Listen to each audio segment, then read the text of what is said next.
Welcome to Lata channel. ఈరోజు మనం layer chapati తయారు చేసుకుందాం. ముందుగా హాఫ్ కేజీ గోధుమ పిండి తీసుకొని అందులో ఒక స్పూన్ ఆయిల్ వేసుకొని ఒకసారి మిక్స్ చేసుకోవాలి. ఆ తర్వాత వాటర్ యాడ్ చేసుకుంటూ దీన్ని మెల్లమెల్లగా కలుపుకుంటూ చపాతీ పిండిలా తయారు చేసుకోవాలి. మీరు చూస్తున్న విధంగా ఇలా కలుపుకొని దీన్ని ఒక అరగంట పాటు నానబెట్టుకోవాలి.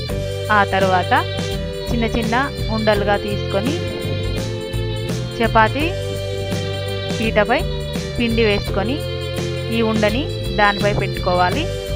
ఇప్పుడు చపాతీ కర్రతో గుండ్రంగా ఒత్తుకోవాలి. మీరు చూస్తున్న విధంగా ఇలా చుట్టూ తింపుకుంటూ కర్రతో ఒత్తుకొని ఇలా చేసుకొని ఆ తర్వాత దీనిపై ఆయిల్ అప్లై చేసుకోవాలి. ఆయిల్ అప్లై చేసుకున్న తర్వాత దీన్ని సగానికి మడుచుకోవాలి. మీరు చూస్తున్న విధంగా ఇలా మడుచుకొని ఆ తర్వాత మరొక వైపుకి మడుచుకోవాలి. మళ్ళీ దీనిపై పిండి జల్లుకొని చపాతీ కర్రతో ఇలా ఒత్తుకోవాలి.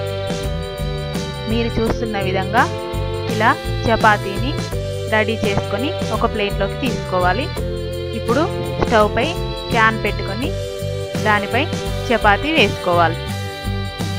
చిన్న చిన్న బుడగలు వచ్చిన తర్వాత దీన్ని స్టిక్తో మరోవైపుకి వేసుకోవాలి. ఇప్పుడు ఆయిల్ తీసుకొని చపాతీపై అప్లై చేసుకోవాలి. మీరు చూస్తున్న విధంగా ఇలా పొంగుతాయి. ఇప్పుడు మరొక వైపుకు తిప్పుకొని దీనిపై కూడా ఆయిల్ అప్లై చేసుకోవాలి. ఇలా బాగా కాలిన తర్వాత దీన్ని తీసుకొని ఒక ప్లేట్లోకి వేసుకోవాలి. అంతే, లేయర్ చపాతీ రెడీ.